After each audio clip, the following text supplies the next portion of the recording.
मैं ऐसे सैकड़ों शादियाँ कराया हूँ जिसमें लव मैरिज के योग भी बने हैं, और लव मैरिज की केसेस में कुंडली मिल नहीं पाई, लड़का लड़की परेशान रहे, लड़का और लड़की परेशान हैं, घर वाले भी परेशान है कि कुंडली नहीं मिल रही कैसे। फिर मैं जो अपने विवेक के आधार पे उन दोनों की कुंडलियों में अगर कोई ग्रहों की काउंटर योग मिल रहा है, उसको देखते हुए गुण मिलान की परवाह ना करके मैंने ईश्वर शरण में जाके, माता देवी के शरण में जाके पाठ कराया है, और वो शादियाँ चल रही।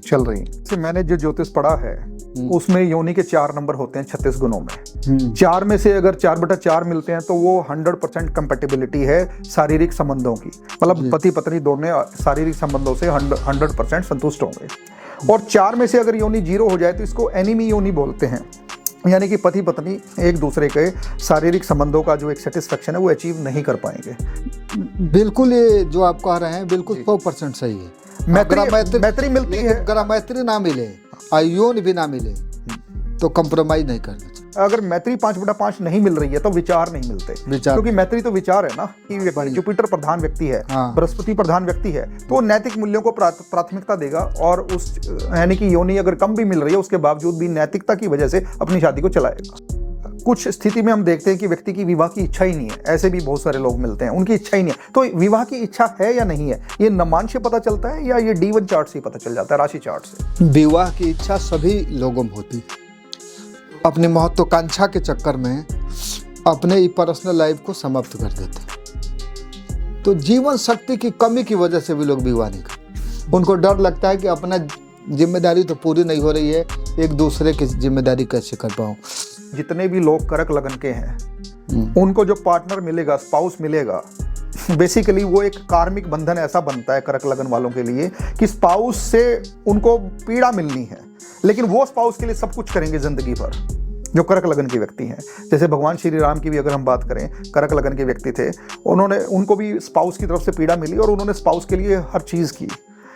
तो आप देखे होंगे कर्क लग्न के लोगों का एक तो स्वभाव ऐसा है कि सबके प्रति बहुत अच्छे हो, जो उनसे जुड़ गया तो अपने लोगों के लिए बहुत ज़्यादा, जितना उनसे करा जाता है वो करते हैं। पत्नी तो उनकी एक भारिया है, साथ रहने वाली है, तो उनके लिए तो सब कुछ कर रहा है, लेकिन दोनों का स्वभाव अलग होता है, यानी उनको अपने रिश्ते में पत्नी से 3 गुना एनर्जी लगाना पड़ता है। कि लाल किताब यह बताती है, मैंने इस लाल किताब के एक उपाय को खुद पे फॉलो किया, तो मुझे लगता है कि कारकत्व बदल लेने से ग्रहों का असर कम जरूर होता है। जैसे एक्सीडेंट की दुर्घटना के योग है तो कार से चलने की सलाह दी जाती, लेकिन थोड़ा बहुत असर उसका रहता है। यह उपाय है, लेकिन परमानेंट उपाय नहीं। परमानेंट उपाय देखिए, ईश्वर शरण, भगवान की भक्ति के सिवा दूसरा कोई परमानेंट उपाय नहीं है।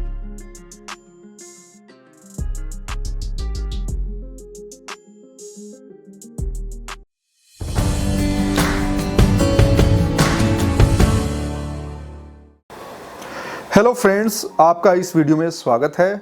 आज हमारे गेस्ट हैं अखिलेश शास्त्री जी, जो एक एस्ट्रोलॉजर हैं जिनको 15 साल का एस्ट्रोलॉजी का अनुभव है। आइए बात करते हैं अखिलेश जी से। अखिलेश जी, ज्योतिष का रिलेशनशिप में कितना महत्व है? जैसे हम विवाह करते हैं तो विवाह से पहले कुंडली मिलान करते हैं, अष्टकूट मिलान बेसिकली जिसे कहते हैं। जी। और कुंडली का एनालिसिस एक विवाह करने से पहले कितना आवश्यक है और वो कैसे मदद करता है सही रिलेशनशिप को एग्जामिन करने में? देखिए, अष्टकूट मिलान में के साथ साथ कुंडली का भी मिलान होना जरूरी है। जी, हमने देखा है कि गुण मिलान 18 गुण के बाद शास्त्र कहता है कि शादी कर देना चाहिए, लेकिन गुण मिलान में 18 से ज़्यादा गुण होने के बावजूद भी डिवोर्स होता है। गुण मिलान में सबसे बड़ा फैक्टर होता है नाड़ी। जो फैक्टर है उसके 8 नंबर होते हैं। नाड़ी से आदि, अंत और मध्य 3 नाड़ियाँ होती हैं। सेम नाड़ी दोनों का हो तो विवाह नहीं करती, अलग अलग नाड़ियों का। ये बायोलॉजी में RF फैक्टर का दोष होता है, इसमें हेल्थ इशू होता है। मैंने देखा है कि संतान जब होते हैं तो एक ही टाइप के संतान होते हैं, ड्यूल संतान नहीं हो पाती, लड़का और लड़की दोनों नहीं होते। या तो ऐसे नाड़ी दोष में या तो होगा ही नहीं, हो रहा है तो केवल लड़की होगी। अच्छा, या केवल तो लड़की हाँ, या तो केवल लड़का या लड़का।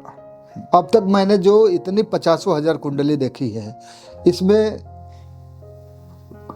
जो कुछ 500 कुंडली पे तो मेरा डीप एनालिसिस रहा ही होगा।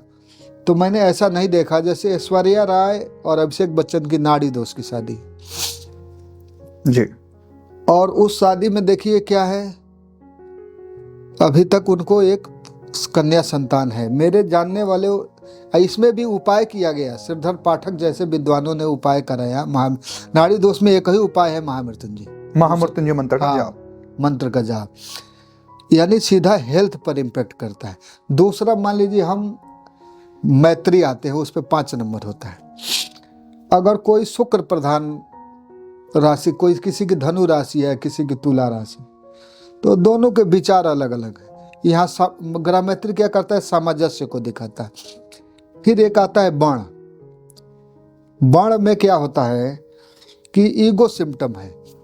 जैसे कोई ब्राह्मण वर्ण है, कर्क राशि का या वृश्चिक या मीन राशि का, और लड़की हो गई, और लड़का हो गया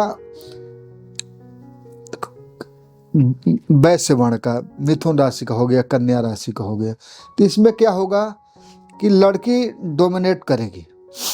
और चूंकि भारत में अभी तक पूरे वर्ल्ड में पुरुष प्रधान समाज रहा है, अगर लड़का डोमिनेट होना पसंद करता है और लीडिंग रोल लड़की को देता है तो शादी चल जाएगी। लेकिन अगर ऐसा नहीं होता है तो क्या होगा, ईगो टकराएगा और शादी नहीं चल पाएगी। अगर वर्ण मैच नहीं कर रहा है, वर्ण मैच नहीं कर, ईगो लेकिन बाण और मैत्री दोनों में कोई एक कर दे, या भुकुट 7 नंबर होता है, भकुट मिलान। हाँ, भकुट मिलान, वो प्रेम होता है, सोलमेट बोलते हैं। हाँ, सोलमेट कहते हैं, यानी पास्ट लाइफ का कुछ ऐसा, इसी तरह की एनर्जी दोनों की है और कर रहे हैं, तो वो भी ठीक है। तो वहाँ भी प्रेम में तो सब कुछ बर्दाश्त है। एक बार पंडित जी, ये जो कैटेगरी बताई आपने, ये 36 गुण बनते कैसे हैं, ये मैं बताता हूँ आपको। सबसे पहले मेरे ख्याल से वर्ण आता है, और वर्ण का 1 नंबर होता है, वर्ण का 1, और वश्य के 2 नंबर होते हैं, बस की, हाँ 2। 3 नंबर होते हैं तारा के, हाँ, 4 नंबर होते हैं योनि के, 5 नंबर होते हैं मैत्री के, 6 नंबर हो गए गण, 7 नंबर भकुट, 8 नंबर नाड़ी। ये टोटल मिलके 36 बनते हैं। तो आप, हाँ जी, तो ये 36 गुणों में से कौन से जरूरी है मिलने, वो बताएं आप। देखिए, इसमें सबसे ज्यादा नाड़ी जरूरी है, जिस पे हम ज्यादा काम करते हैं। उसके बाद दूसरे नंबर पे पहला तो नाड़ी हो गया, दूसरे नंबर पे ग्रह मैत्री, और इनको लेके अगर 18 गुण बनते हैं तभी शादी हो सकती है। 18 से कम है तो नहीं करना चाहिए। लेकिन दूसरा फैक्टर और है, मान लीजिए किसी की कुंडली में, लड़की की कुंडली है, मिथुन लग्न का कुंडली है, और विवाह के घर के स्वामी बृहस्पति है, नीच का हो जाए, अष्टम में आके बैठ गया। दूसरी चीज है, उस पे शनि की पंचम से दृष्टि हो जाए। अब ऐसे कंडीशन में हम 36 के 36 गुण भी मिला लेंगे, क्या शादी टिकेगी? नहीं। यानी कि गुण अगर मैक्सिमम मिल भी जाएं तो भी अगर कुंडली के अंदर ग्रहों की स्थिति ठीक नहीं है, यानी उसके कुंडली में वह सुख है कि नहीं है कि नहीं? सुख है तभी मिलेगा। अच्छा, जब विवाह की हम बात करते हैं पंडित जी, तो जो सप्तम भाव है कुंडली का, सप्तम भाव, फिर उस भाव का जो लॉर्ड है, और फिर उस भाव पे ग्रहों की दृष्टि, क्या वो पाप कर्त्री में है नहीं है, और फिर शुक्र की स्थिति, अगर पुरुष का मैरिज देखना है और स्त्री का मैरिज देखना है तो बृहस्पति की स्थिति, ये मतलब थोड़ा सा समझाएं आप कैसे काम करती है कुंडली के अंदर। देखिए, शादियाँ पावर से चलती है। पावर मतलब पैसा, शरीर का भी पावर मान सकते हैं। तो शुक्र पावर का प्रतीक है, और लीडिंग रोल पुरुष की ज़्यादा होती है। तो पुरुष का शुक्र देखते हैं कि यानी वो बाहर से फाइट करके, वर्क करके, पैसे कमा के घर में कितना ला पाएगा, यानी उसके अंदर पुरुषार्थ का बल कितना है। दूसरा, पर्सनल लाइफ भी शुक्र से बैलेंस रहती है। फिर दूसरी चीज है उधर बृहस्पति कल्चरल वैल्यू को रिप्रेजेंट करता है, नैतिक मूल्यों को। यानी लड़की की कुंडली में कितना नैतिक मूल्य है, वह कितना रिस्पेक्टफुल है अपने, या कितना लॉयल है अपने रिश्ते के प्रति। और ऐसे कुंडली है तो अब लड़की जो अपने घर को छोड़ के आती है और उसका बृहस्पति अच्छा हो तो थोड़ा बृहस्पति विद्वान भी बनाएगा और एक्चुअल रियलिटी को पहचानेगा कि तुम्हारा फ्यूचर अब इसी घर में है, और वह उसी नैतिकता के साथ उस नए पार्टनर को अपनाती है। तो बृहस्पति लड़की की कुंडली में देखना चाहिए और पुरुष की कुंडली में। बृहस्पति दोनों के लिए जरूरी है, लेकिन पुरुष का थोड़ा बृहस्पति खराब भी रहता है तो शास्त्र शुक्र का रिप्रेजेंटेशन देखता है। एक्चुअली शुक्र पुरुष के लिए पत्नी का कारक है और बृहस्पति पत्नी के लिए पति का कारक है। अच्छा, जब हम नाड़ी शास्त्र पढ़ते हैं अलग से तो उसमें मंगल को भी पति का कारक बताया गया स्त्री का, तो जब हम कुंडली देखते हैं तो हमें मंगल की स्थिति भी देखनी चाहिए बृहस्पति के साथ साथ। देखिए, लड़की स्त्रियों की कुंडली में मंगल को पर्सनल रिलेशन जो होते हैं, फिजिकल रिलेशन का कारक माना गया है। पुरुष में तो शुक्र फिजिकल रिलेशन का कारक होता है, इसमें मंगल का बहुत रोल होता है। जैसे मंगल का सेक्सुअल लाइफ में स्त्रियों का बहुत रोल है। जैसे चंद्रमा और मंगल का मैं एक छोटा सा उदाहरण देता हूँ। 3 दिन कंजक्शन रहता है चंद्रमा और मंगल का।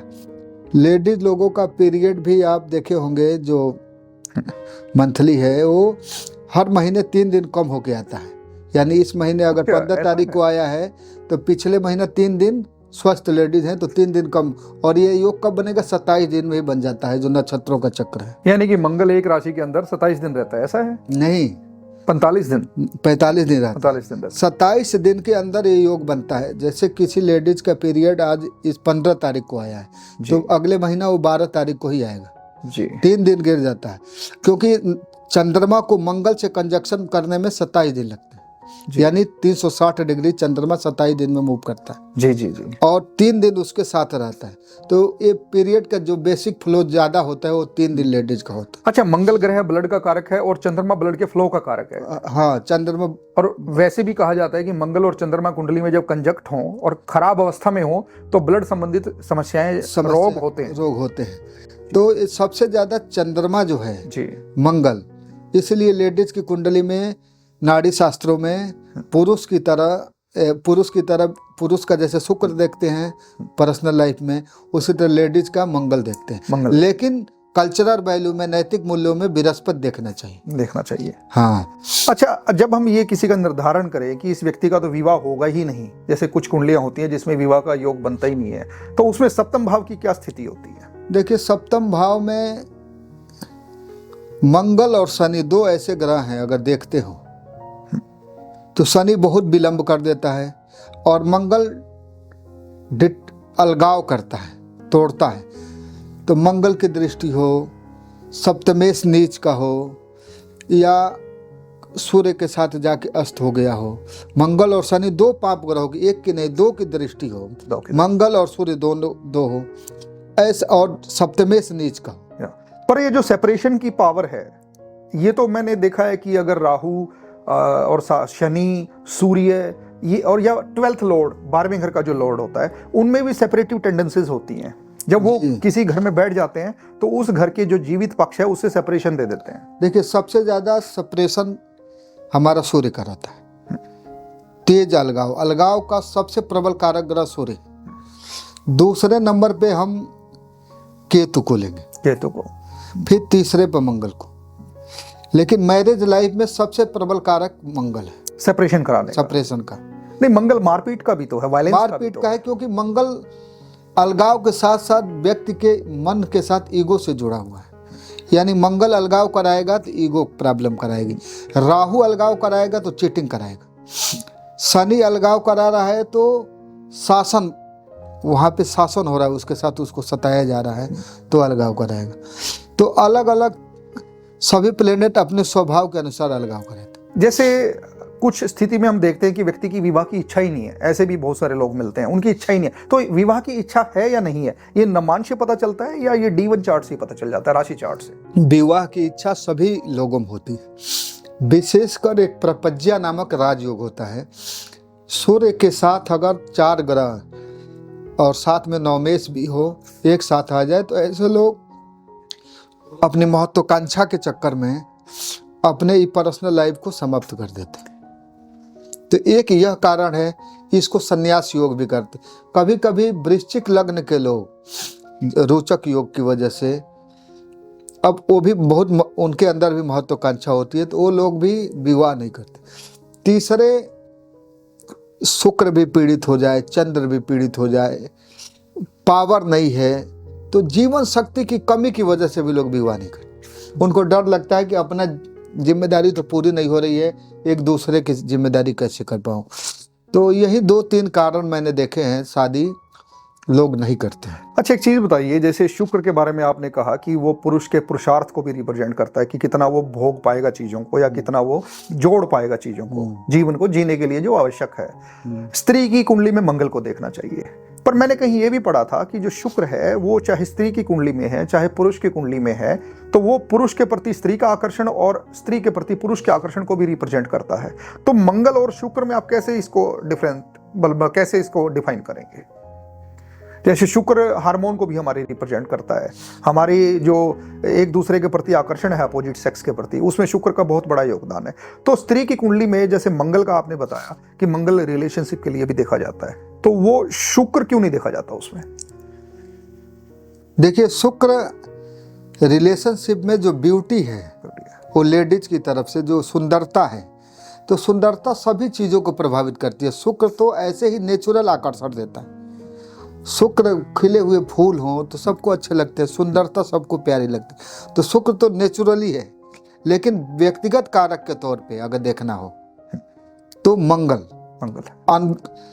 पब्लिक प्लेस के लिए शुक्र है, लेकिन पर्सनल प्लेस के लिए मंगल है, औरत के लिए। और इसी तरह से पुरुष की कुंडली में भी मंगल का रोल है, लेकिन शुक्र का रोल पुरुष में पर्सनल में भी है और पब्लिक में भी है। अच्छा, एक चीज बताइए, शुक्र अगर केतु के नक्षत्र में हो या शुक्र केतु के साथ है राशि चार्ट में, या सप्तमेश केतु के साथ है, तो उस समय क्या स्थिति बनती है विवाह की? देखिए, शुक्र का केतु के साथ बहुत अच्छा योग नहीं माना जाता, क्योंकि दोनों अलग, केतु डिटेक्टिव तोड़ता है, डिटैचमेंट करता है, और शुक्र जोड़ने वाला ग्रह, अट्रैक्शन देता है। तो ये युक्ति समझ, जो बलवान होगा उसी अनुसार फल होगा। अगर शुक्र डिग्री वाइज बलवान है तो केतु की पावर थोड़ी सी कम होगी, और शुक्र केतु शुक्र का ही प्रभाव ग्रहण कर लेगा और कोई नुकसान नहीं होगा। लेकिन अगर केतु बलवान हुआ तो शुक्र की पावर समाप्त होगी, और केतु मित्र राशि में है, वहाँ जाके शुक्र युक्ति बनाता है, तो यह बदनामी कराता है। यह योग पुरुष की कुंडली में हो, शुक्र केतु, हाँ शुक्र केतु, या शुक्र केतु के नक्षत्र में हो तब भी, हाँ शुक्र केतु के नक्षत्र व्यभिचार योग होता है।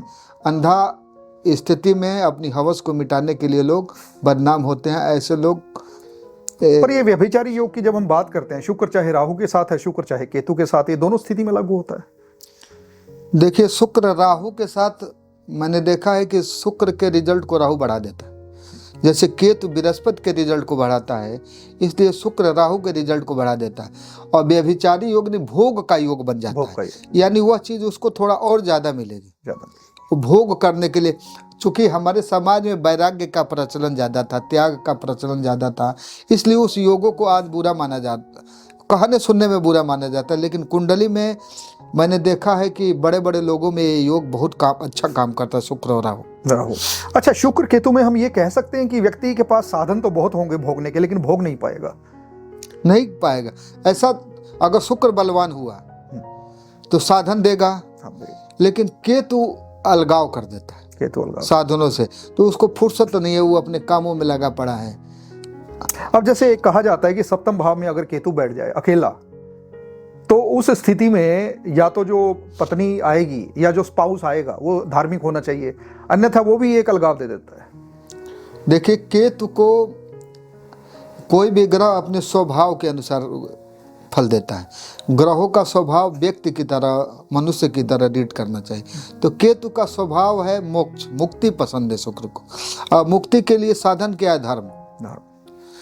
और उसके स्वभाव का नहीं होगा तो अलगाव देगा जी। लेकिन वो अलगाव कितना दे रहा है उस पर अगर शुभ ग्रह का प्रभाव है, बृहस्पति का, शुक्र का, तो ये भावनाएं तक रह जाएंगी, विरोध नहीं होगा और शादी चल जाएगी दबी खुची। लेकिन अगर केतु बलवान हुआ, किसी शुभ ग्रह की स्थिति नहीं बनी, तो वह केतु अपना विरोध को अलगाव में कन्वर्ट कर देगा। अच्छा अखिलेश जी, एक चीज और बताइए, जैसे एक राशि चार्ट होता है हमारा, D1 चार्ट होता है, फिर विवाह के लिए हम D9 भी देखते हैं, नवमांश देखते हैं, तो नवमांश देखना कितना जरूरी है? देखिए, अगर हम लग्न चार्ट को शरीर बना दें तो नवांश उसकी आत्मा मानेंगे। नवांश एक्चुअल स्थिति को बताता है। नवांश केवल विवाह के लिए ही नहीं है, नवांश उसका भाग्य है। और जो वर्तमान स्थिति हम लग्न चार्ट में देख रहे हैं, मान लीजिए किसी का सूर्य उच्च का है लग्न चार्ट में और नवांश में शत्रु क्षेत्री हो जाए तो और उसको गवर्नमेंट जॉब प्राप्त करने में तकलीफ होगी, दिक्कत होगी।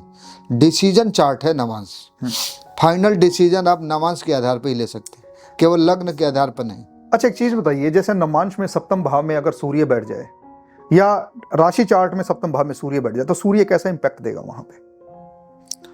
नवांश में दृष्टिगत प्रभाव नहीं होता, लेकिन अगर लग्न चार्ट में सूर्य अलग जगह है और 7th हाउस ठीक है और नवांश में 7th हाउस में सूर्य है, तो सूर्य की दशा अंतर्दशा में अलगाव की स्थितियां रहेंगी। हम पूरी तरह अलगाव का विचार भाव भावेश और कारक के आधार पर तय करेंगे, लेकिन स्वभावतः अलगाव की स्थितियां दिखाई देगा, क्योंकि सूर्य के अंदर सेपरेशन की पावर है। अच्छा एक चीज और बताइए, जैसे ये कहा जाता है कि जितने भी लोग कर्क लगन के हैं उनको जो पार्टनर मिलेगा, स्पाउस मिलेगा, बेसिकली वो एक कार्मिक बंधन ऐसा बनता है कर्क लगन वालों के लिए कि स्पाउस से उनको पीड़ा मिलनी है, लेकिन वो स्पाउस के लिए सब कुछ करेंगे जिंदगी भर, जो कर्क लगन के व्यक्ति हैं। जैसे भगवान श्री राम की भी अगर हम बात करें, कर्क लगन के व्यक्ति थे, उनको भी स्पाउस की तरफ से पीड़ा मिली और उन्होंने स्पाउस के लिए हर चीज़ की, सीता जी के लिए। तो ऐसे ही मैंने कहीं ये पढ़ा भी है और लोगों की लाइफ में देखा भी है, और सेम चीज़ मैंने पुष्य नक्षत्र में देखी है। अगर कोई व्यक्ति पुष्य नक्षत्र का है तो उसके पार्टनर से, उसके स्पाउस से उसको वो रिस्पेक्ट नहीं मिलती, हालांकि वो अपने स्पाउस के लिए सब कुछ करता है। पुष्य नक्षत्र भी, क्योंकि वो कर्क राशि में आता है चंद्रमा, और उसके अपोजिट जो है वही मकर राशि बन जाती है। तो पुष्य नक्षत्र का व्यक्ति टीचर बहुत अच्छा होता है। पुष्य नक्षत्र के लोग समाज के लोगों की भला बहुत करते हैं, हित बहुत करते हैं, दूसरों के काम भी बहुत अच्छे से करते हैं। लेकिन कुदरत ने कुछ ऐसा पुष्य नक्षत्र के लोगों के साथ बनता है कि उन्हें अपने स्पाउस से सेपरेट होना पड़ता है या दूर रहना पड़ता है। कई बार ये स्थितियां भी देखने को मिली हैं। तो कर्क लगन और पुष्य नक्षत्र के लोगों को जनरली अपने स्पाउस के लिए एक कार्मिक ड्यूटी वो पिछले जन्मों से लेके आते हैं, मैंने ऐसा देखा है। देखिए, कर्क लग्न में जी और पुष्य नक्षत्र भी कर्क राशि के अंदर आने वाला नक्षत्र है। और ये कर्क लग्न में सप्तम हाउस जो होता है, 7वां घर, उसका स्वामी मकर राशि होती है, उसके स्वामी शनि होते हैं, और 8वें घर के स्वामी भी शनि होते हैं। तो कर्क लग्न में शनि परम मारक ग्रह होता है जी। यानी आप यह देखेंगे कि मारक घर के स्वामी यानी पत्नी मारक स्थान के स्वामी है और चंद्रमा का शनि शत्रु है। तो मकर का स्वभाव उस औरत में होगा। तो आप देखे होंगे कर्क लग्न के लोगों का एक तो स्वभाव ऐसा है कि सबके प्रति बहुत अच्छे होते हैं। जो उनसे जुड़ गया तो अपने लोगों के लिए बहुत ज्यादा इमोशनल लगन है। और जितना उनसे करा जाता है वो करते हैं। पत्नी तो उनकी एक भार्या है, साथ रहने वाली, तो उनके लिए तो सब कुछ कर रहा है। लेकिन दोनों का स्वभाव अलग होता है। जैसे मकर का व्यक्ति मितव्ययी होता है और कर्क का व्यक्ति उदार होता है। तो वो अपनी चीजों को उदारता में अपने घर गेस्ट लाएगा, 2-4 आदमी आएंगे, पत्नी कहेगी कि इतना कहाँ से आएगा। और शनि थोड़ा सा मितव्ययी के साथ अकर्मण्य भी बना देता है। मकर को थोड़ा सा प्रैक्टिकल और सेल्फ सेंटर्ड भी बोला गया, क्योंकि पृथ्वी राशि है। हाँ, मनी माइंडेड, सेल्फ सेंटर्ड है ना। पर ये भी है कि कर्क लगन के लोगों को जो पार्टनर मिलेगा वो मैच्योर होगा, क्योंकि मकर लगन उनके सप्तम भाव में आता है। हाँ, मैच्योर होगा। लेकिन एक चीज जान जाइए, कर्क लग्न के लोगों को जो पार्टनर मैंने अब तक अपने जिंदगी में देखा है, परफेक्ट पार्टनर नहीं मिलता। हाँ, ये चीज कर्क के लोग बुद्धिमान और विद्वान होते हैं, इमोशनल हो, तो अपने इमोशन और प्रेम से अपने रिश्ते को चलाते हैं। यानी उनको अपने रिश्ते में पत्नी से 3 गुना एनर्जी लगाना पड़ता है। अगर पति है तो पति से ज़्यादा लगाना पड़ेगा, पत्नी है तो पत्नी से ज़्यादा लगाना पड़ेगा। दोनों कर्क लग्न के लोग अपने रिश्ते को खुद लीड करते हैं। 75% एनर्जी है। अच्छा अखिलेश जी, जब 36 गुणों की हमने बात शुरू में की थी, उसमें मैत्री और योनि का कितना बड़ा रोल है एक शादी जिंदगी को, एक मैरिड जिंदगी को चलाने के लिए? योनि किस चीज को रिप्रेजेंट करती है और कितने प्रकार की योनि होती है, और योनि का महत्व क्या है 36 गुणों में जब अष्टकूट मिलान हम करते हैं विवाह के लिए? देखिए, योनि का सीधा संबंध है, योनि सेक्सुअल लाइफ को रिप्रेजेंट करती है, और इसमें मनुष्य अलग बानर योनि होता है, गज योनि होता है, अलग अलग तरह की योनियां होती हैं। ये नक्षत्र के आधार पर बनती है। हाँ, ये नक्षत्र के आधार पर बनती हैं। और योनि का शुक्र प्रधान व्यक्ति है। मान लीजिए अगर वो मिथुन लग्न का है, तुला लग्न का है, वृष लग्न, तो उसके लिए योनि का बहुत महत्व है। लेकिन इसी तरह उस अष्टकूट मिलानों में सभी का कुछ न कुछ महत्व है, सेक्सुअल डिजायर से रिलेटेड है। अगर वो बृहस्पति प्रधान व्यक्ति है तो उसके लिए सामंजस्य का महत्व, यानी धनु, मीन, कर्क, सिंह लग्न का व्यक्ति है तो उस पर्सनल लाइफ जैसे चल रही है। और मैं आपको बताऊं, जैसे मैंने जो ज्योतिष पढ़ा है उसमें योनि के 4 नंबर होते हैं 36 गुणों में। 4 में से अगर 4/4 मिलते हैं तो वो 100% कंपैटिबिलिटी है शारीरिक संबंधों की, मतलब पति पत्नी दोनों शारीरिक संबंधों से 100% संतुष्ट होंगे। अगर वो 4 में से 3 है तब भी बेहतरीन है, 4 में से 2 है एवरेज है, और 4 में से 1 नंबर अगर योनि का मिलता है तो वो बहुत ही कम है, लेकिन फिर भी शादी चल जाती है अगर मैत्री 5/5 मिलती हो। और 4 में से अगर योनि 0 हो जाए तो इसको एनिमी योनि बोलते हैं, यानी कि पति पत्नी एक दूसरे के शारीरिक संबंधों का जो एक सेटिस्फेक्शन है वो अचीव नहीं कर पाएंगे। ऐसा मैंने इन चीज़ों के बारे में जाना है ज्योतिष की अपनी जर्नी में। बिल्कुल, ये जो आप कह रहे हैं बिल्कुल 100% सही है, लेकिन वह पर्सनालिटी कैसी है? जैसे जुपिटर प्रधान पर्सनालिटी है और कि वीनस प्रधान पर्सनालिटी है। 2 तरह के लोग हैं, दैवी संप्रदाय और आसुरी संप्रदाय। यानी भोग का कितना महत्व है? मिथुन लग्न के लोग दोनों होते हैं, बृहस्पति प्रधान भी होते हैं और शुक्र प्रधान भी होते हैं। यस। इसी तरह सिंह लग्न और कर्क लग्न को छोड़ मैं समझ गया। वृश्चिक लग्न अगर तो किसको कौन कितना महत्व दे रहा है? पुराने अभी तक तो मैं योनि को महत्व कम देता हूँ। मैं सबसे ज़्यादा ध्यान नाड़ी पर, सामंजस्य पर और मैत्री पर और भूकुट पे और बड़ पे देता हूँ। नहीं, योनि कंप्रोमाइज की जा सकती है अगर मैत्री 5/5 मिलती है। 5 हो तो मैत्री मिलती है, अगर मैत्री ना मिले और योनि भी ना मिले तो कंप्रोमाइज नहीं करना चाहिए। क्योंकि आजकल के ज़माने में पुराने ट्रेडिशनल तरीकों से थोड़ा सा अलग हटके योनि पर ज़्यादा फोकस किया जा रहा है कुंडलियों में। नहीं, अगर मैत्री मिलती है तो योनि 4 में से 2 मिल रहा है, कोई दिक्कत नहीं है। लेकिन अगर मैत्री 5/5 नहीं मिल रही है तो विचार नहीं मिलते, क्योंकि मैत्री तो विचार है ना, विचार है। अब जैसे हस्बैंड वाइफ सफर कर रहे हैं, अगर मैत्री नहीं मिल रही है तो 10 मिनट बाद ही डिबेट में आ जाएंगे। और अगर मैत्री मैच कर रही है तो उनका हर काम करने का तरीका भी सेम होगा, सोचने का तरीका भी सेम होगा, समझ से एक बैलेंस उनका बनता है। क्योंकि मैंने अच्छा एक चीज बड़ी सुंदर आपने बताई कि भले ही योनि कैसी भी है और भले ही मैत्री कैसी भी है, अगर उनकी कुंडली के अंदर जुपिटर की स्थिति काउंटर योग अगर कोई बन रहा है कि जुपिटर प्रधान व्यक्ति है, बृहस्पति प्रधान व्यक्ति है, तो नैतिक मूल्यों को प्राथमिकता देगा और उस यानी कि योनि अगर कम भी मिल रही है उसके बावजूद भी नैतिकता की वजह से अपनी शादी को चलाएगा। ऐसा है। अखिलेश जी, इसके अलावा मतलब आप विवाह के अंदर क्या क्या और चीजें आपको लगती हैं कि जो एक एस्ट्रोलॉजर को देखनी चाहिए विवाह के लिए कंपैटिबिलिटी को डिसाइड करते हुए?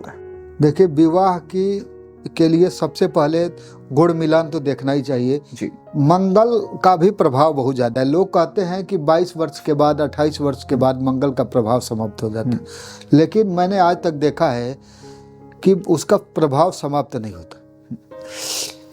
अगर मंगल क्या है, ईगो को देगा, और उस ईगो का प्रभाव, मंगल ईगो देता है, एनर्जी का कारक ग्रह है, डोमिनेशन देता है।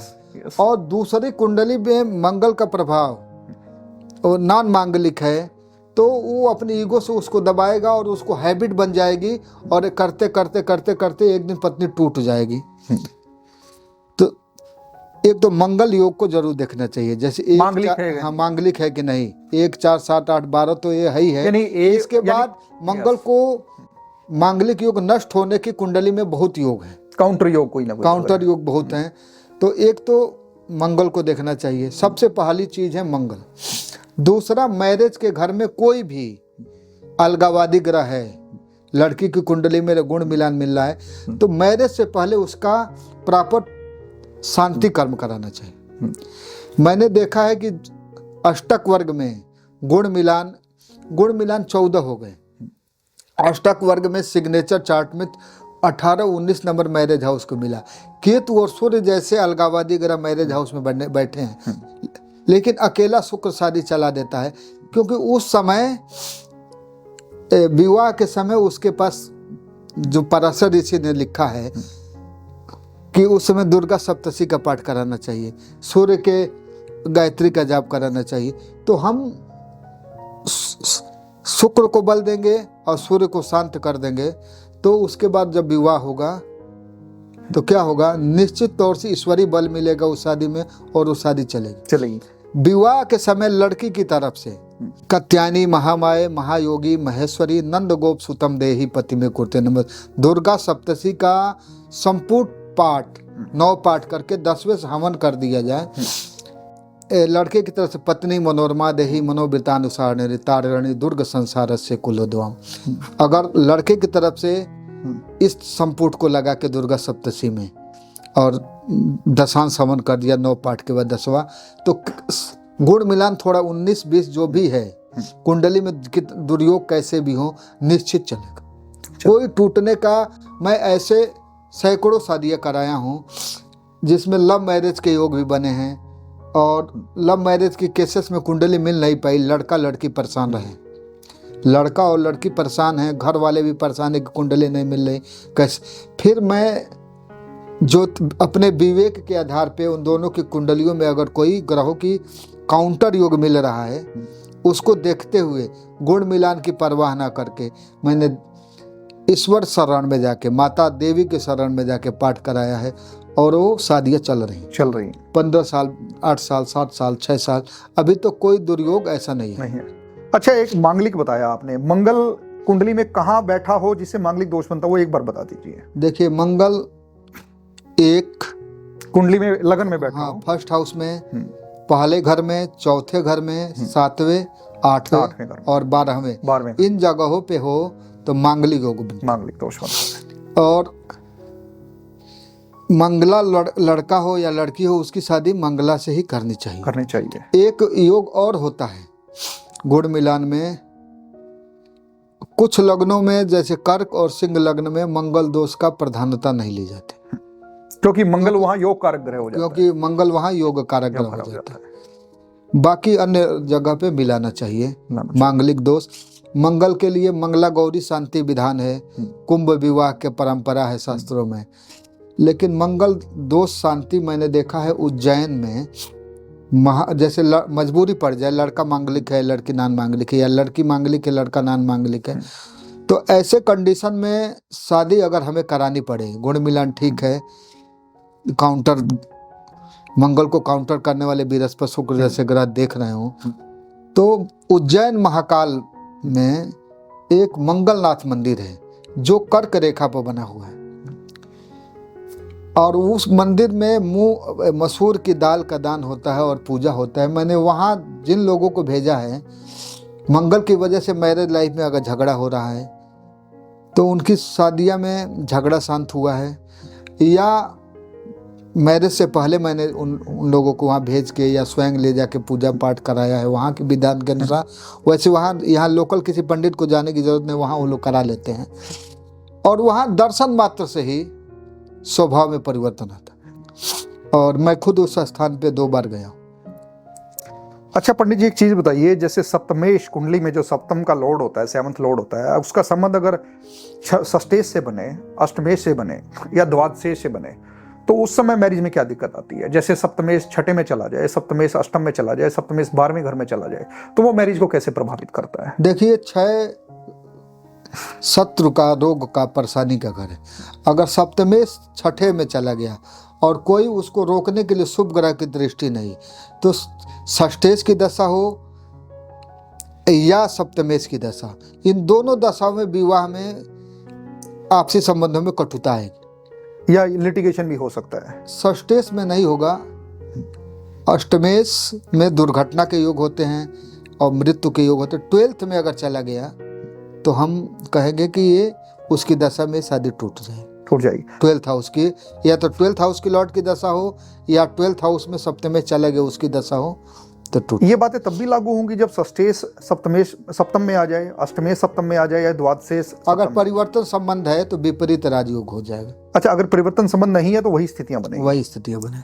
पर एक चीज बताइए, जैसे सप्तम लॉर्ड जो है वो छठे घर में चला गया, अगर कोई व्यक्ति डॉक्टर से विवाह कर ले, अगर कोई व्यक्ति किसी वकील से विवाह कर ले, क्योंकि छठा जो घर है वो डिजीज का है, वो लिटिगेशन का हाउस है, या फिर बैंकिंग का है, किसी बैंकर से शादी कर ले, तब मेरे ख्याल से समस्याएं रहेंगी कि नहीं रहेंगी?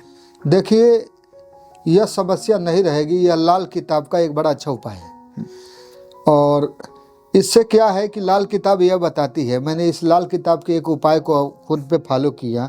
मेरी शनि की ढैया आने वाली थी, तो मैंने सोचा कि 6 हाउस को एक्टिव कर लेता हूँ। तो मैंने घर के लिए लोन ले लिया, लेकिन स्थिति वैसी की वैसी नहीं हुई।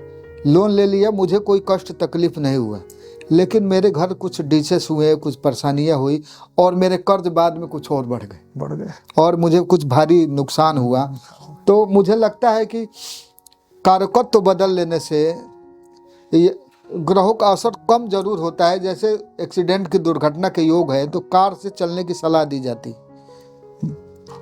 लेकिन थोड़ा बहुत असर उसका रहता है। यह एक उपाय है, यह जो आप कह रहे हैं कि अगर 6 हाउस में चला गया तो फाइटिंग व्यक्ति से शादी कर ली, या एक्चुअली छठा घर सर्विस जॉब भी है, जॉब वाले से कर लीजिए। हाँ, कर दीजिए। नौकर सर्विस का, उससे कर दीजिए। कॉम्पिटिटिव आदमी से कर, कॉम्पिटिटिव। हाँ, तो यह उपाय है, लेकिन परमानेंट उपाय नहीं। परमानेंट उपाय देखिए, ईश्वर शरण, भगवान की भक्ति के सिवा दूसरा कोई परमानेंट उपाय नहीं है। तो ऐसे ही सप्तमेश जब अष्टम में जाए तो अष्टम घर से संबंधित जो कार्य क्षेत्र हैं उनसे संबंधित व्यक्ति, व्यवसाय, रिसर्च वाले व्यक्ति से शादी कर लीजिए। सप्तमेश जब 12वें घर में जाए तो किसी फॉरेनर से शादी कर लीजिए। हाँ, ये बहुत सबसे अच्छा है। सप्तमेश, आजकल तो ये शादियां होने लगी। अगर किसी कुंडली में सप्तमेश 12th हाउस में चला गया तो पुराने समय में क्या होता था, डिवोर्स हो जाता था। लेकिन आजकल यह देश काल परिस्थिति बनने से अपॉर्चुनिटी हो गई है। यानी उसकी शादी किसी NRI लड़के से या किसी इंडिया का आदमी बाहर रहता है, ऐसे व्यक्ति से हो जाती है। अच्छा, ये 12वें घर में हम ऐसे भी कहेंगे किसी अदर कास्ट या अदर कल्चर में शादी हो जाए तब भी नहीं? अगर सप्तम में राहु या नीच का मंगल हो तो कुल परंपरा से अलग हट के शादी करते हैं। शुक्र भी परवाह नहीं करता, शुक्र भी हो तो कैसे भी करा सकते हैं। सप्तमेश जब पंचम में जाके बैठता है, 5वें घर में, तो प्रेम को पार्टनर के प्रति प्रगाढ़ कर देता है। या सप्तमेश जब चतुर्थ में जाएगा, 4th हाउस में जाएगा, तो सुख में, यानी कि व्यक्ति के सुख में पार्टनर आ गया, तो यानी कि उसे पार्टनर से बहुत ज्यादा सुख मिलेगा, या वो ये ऐसा कुछ रहेगा। देखिए, सप्तमेश का पंचम से कोई भी संबंध प्रेम को बहुत ज्यादा बढ़ाएगा जी। और सप्तमेश का 4थे घर में जाना, यानी 4थे घर का प्रभाव, यानी पत्नी उनके सुख की बहुत बड़ी कारिका होंगी उनके लिए सारा, या पति होगा तो अपनी पत्नी के लिए बहुत बड़ा सुख का कारक होगा। यानी हर तरह का देख रेख करेगा, इमोशनल तरीके से, केवल मटेरियल नहीं, पूरी तरह से अपने सेल्फ लगा रहेगा। तो लेकिन लव मैरिज के केसेस में अगर कोई पूछता है कि मेरा लव मैरिज होगा कि नहीं, तो सबसे बड़ी चीज है पंचम और 7वां, प्रेम का और विवाह के घर में आपस में परिवर्तन संबंध हो, या किसी भी तरह का 6 संबंधों में कोई भी संबंध हो, या पंचमेश का एकादश को भी देख रहा है तो इच्छा पूर्ति का घर है, और ये इंटेंशन बहुत ज़्यादा हो तो भी विवाह हो जाता है। अच्छा, मैंने कहीं पढ़ा था कि शनि अगर पंचम भाव में बैठा है तो वहां बैठकर वो सप्तम पे भी तीसरी दृष्टि डाल रहा है, सप्तम भाव पे, और वहां बैठकर वो 11th हाउस पे भी दृष्टि डाल रहा है, और वहां बैठकर वो द्वितीय हाउस जो फैमिली का हाउस है उस पे भी दृष्टि डाल रहा है। तो पंचम हाउस में अगर किसी का शनि है तो लव मैरिज की इच्छा को प्रगाढ़ कर देता है, लव मैरिज के आसार ज्यादा बन जाते हैं। देखिए, पंचम में प्रेम कारक शुक्र है जी। शुक्र का तो कहना ही क्या है, वो तो कराता ही कराता है। लेकिन मैंने देखा है कि ये शनि जो है कुछ लग्नों में तो तुला लग्न में शनि प्रेम कारक हो गया, लेकिन वहाँ पे उसकी नीचे दृष्टि होने से नहीं करा पाता।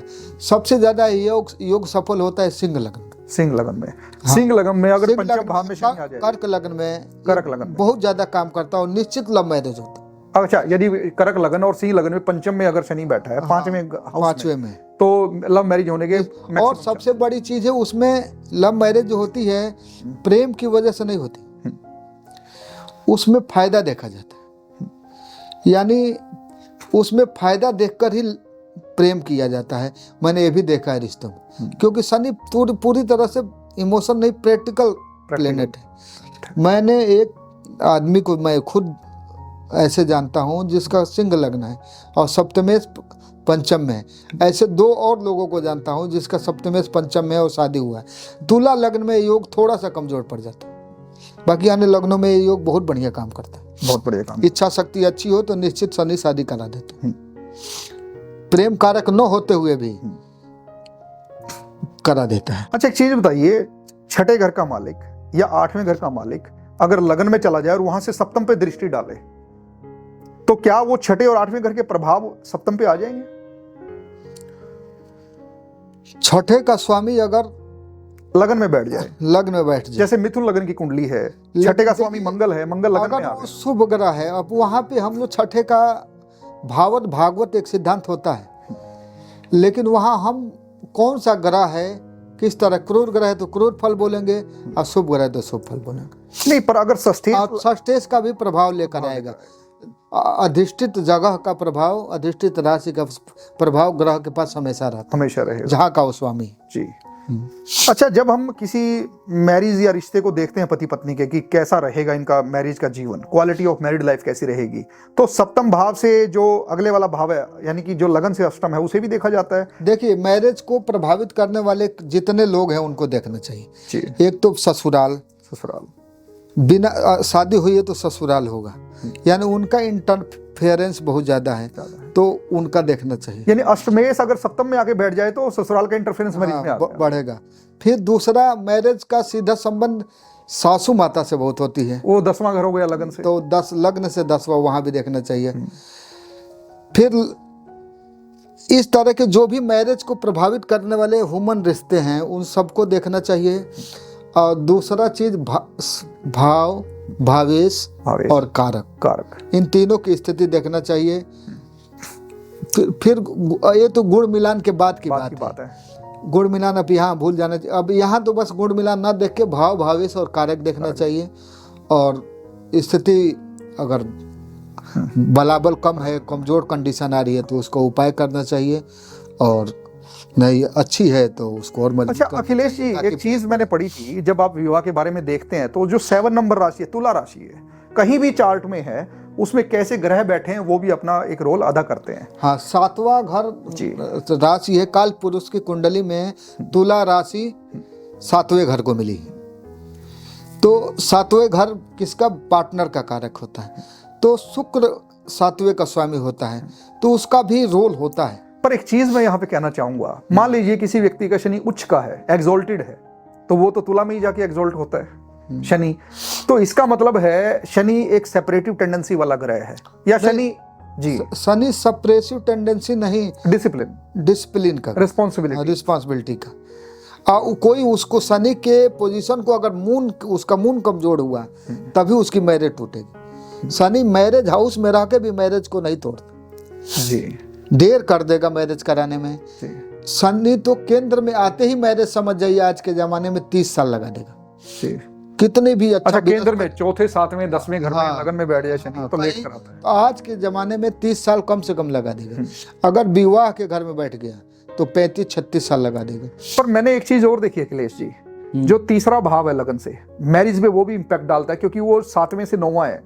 हाँ, 7 मैरिज का भाग्य है वो। हाँ, वहां बैठ के बृहस्पति हाँ, अगर गोचर में दृष्टि देता है तो तुरंत लव मैरिज होती है। नहीं, मैं जैसे आपकी जो बात थी डिले इन मैरिज, अगर केंद्र में शनि बैठ जाए, अगर सप्तम में शनि बैठ गया, लेकिन अगर तीसरे घर में सॉफ्ट ग्रह आ गए, बुध आ गया, शुक्र आ गया, बृहस्पति आ गया, तो वो जो डिले था वो कम हो जाता है और मैरिज फिर भी समय पे हो जाती है। ऐसा कई बार मैंने देखा। बिल्कुल, तो शनि के तीसरे घर में शुभ ग्रह है, 11th घर हाउस में शुभ ग्रह है, तो 7वां ग्रह अगर बृहस्पति है तो ये प्रभावित होता है।